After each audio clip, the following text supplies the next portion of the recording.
महाकवि जायसी और बदहाल जायस। देखें अमेठी टुडे की एक रिपोर्ट।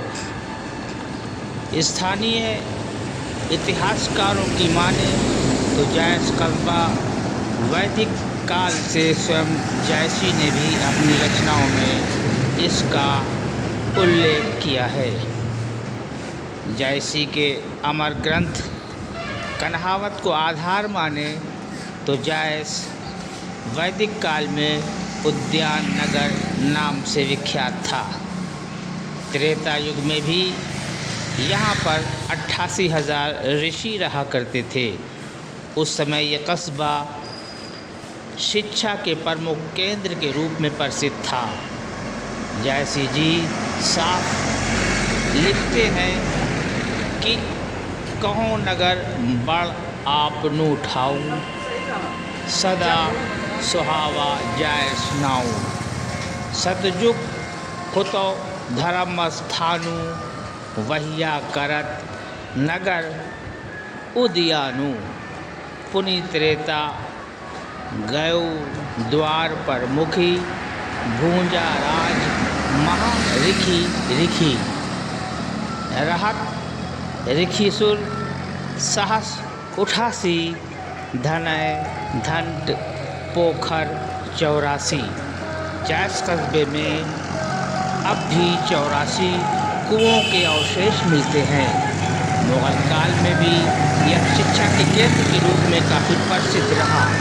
स्थानीय इतिहासकार भरतलाल सोनकर बताते हैं कि जायसी जी ने पूरे विश्वास से अपनी बातें लिखी हैं। ये पूरी तरह से तार्किक और सिद्ध है। जायस की बसावट और अवशेषों को देखकर स्पष्ट लगता है कि यह वैदिक कालीन कस्बा है। जायसी पर पीएचडी करने वाले अनिल सरनास कहते हैं कि जायसी जी की ही कारण जायस पूरे विश्व में आज प्रसिद्ध है। जायस पहले रायबरेली और अब अमेठी जिला उत्तर प्रदेश में जायस एक प्राचीन नगर है। यह कस्बा हिंदी के कवि मलिक मोहम्मद जायसी से संबंध के कारण प्रसिद्ध है। मलिक मोहम्मद जायसी ने यहीं पर अपना सुप्रसिद्ध ग्रंथ पद्मावत लिखा था। जायस में रहने के कारण ही ये जायसी कहलाए। पद्मावत के 23वें दोहे की प्रथम चौपाई में कवि जायसी ने स्वयं ही कहा है, जायस नगर धर्म स्थानु, तहाँ आए कवि कीन बखानू। इससे ज्ञात होता है कि जायस उस समय संभवतः मुस्लिमों के लिए पवित्र स्थान माना जाता था और जायसी यहाँ किसी और स्थान से आकर बसे थे तथा पद्मावत की रचना भी उन्होंने यहीं की थी। पद्मावत में उसका रचना काल 927 हिजरी अर्थात 1527 ईस्वी दिया गया है। उजालिकपुर जायस का दूसरा और संभवतः अधिक प्राचीन नाम है। दयाशंकर पांडे, सुरेश पांडे, विनोद केडिया कहते हैं कि चुनावी रणभेदी बजते ही यहाँ हर पार्टियों के उम्मीदवारों की आमद शुरू हो जाती है। मतदाताओं में जनप्रतिनिधि द्वारा वादा न पूरा किए जाने पर आक्रोश प्रकट करते हैं, लेकिन कुर्सी पाते ही जनप्रतिनिधि किए गए वादे भूल जाते हैं। जायसी जी की जन्मस्थली के बाशिंदों को उच्च शिक्षा के लिए दर दर भटकना पड़ रहा है। यही नहीं, अस्पताल का भी बुरा हाल है। उच्च शिक्षा के लिए कोई सरकारी महाविद्यालय न होने के कारण सबसे अधिक होनहार युवतियों को शिक्षा के लिए भटकना पड़ता है।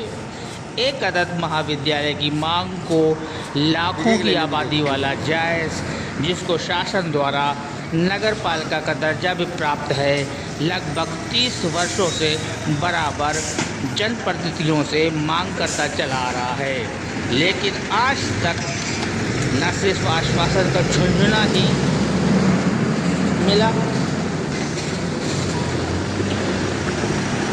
शिक्षा की अलग जलाने वाले हिंदी के राष्ट्र कवि मलिक मोहम्मद जायसी की जन्मस्थली पर ही शिक्षा का अभाव है। अमेठी जिले के साथ इस लोकसभा का सबसे बड़ा नगर है।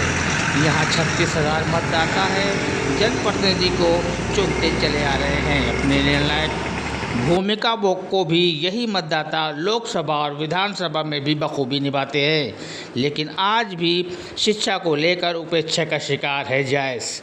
यहाँ युवाओं के मन में ये बात बराबर कुरेद रही है कि आखिर शिक्षा की उपेक्षा क्यों। सरकार करोड़ों रुपए हर महीना शिक्षा के नाम पर बहाती है, लेकिन यहाँ न तो सरकार और न ही जनप्रतिनिधि ध्यान दे रहे हैं। प्रतिनिधियों की उपेक्षा के कारण शिक्षा की अलग जलाने वाले जायसी की जन्मस्थली आज शिक्षा के अभाव में है। यही नहीं, यहाँ पे ना तो बस स्टाफ है, ना महिला अस्पताल, प्राथमिक स्वास्थ्य केंद्र है जो छोटे से छोटे गांवों में होता है। यहाँ उपेक्षा का ये आलम है कि अभी तक महिला डॉक्टर की तैनाती नहीं हुई है। इससे सहज ही अंदाज़ा लगाया जा सकता है कि महिलाओं का इलाज कैसे होता होगा। मैं वहीद अब्बास नकवी, अमेठी टुडे। हमारा और आपका चैनल है अमेठी टुडे। इसको अधिक से अधिक लाइक करें, शेयर करें और सब्सक्राइब करें। हम आपको इसी तरह नई सी नई कहानियाँ पेश करते रहेंगे। हमारा चैनल समस्याओं को लेकर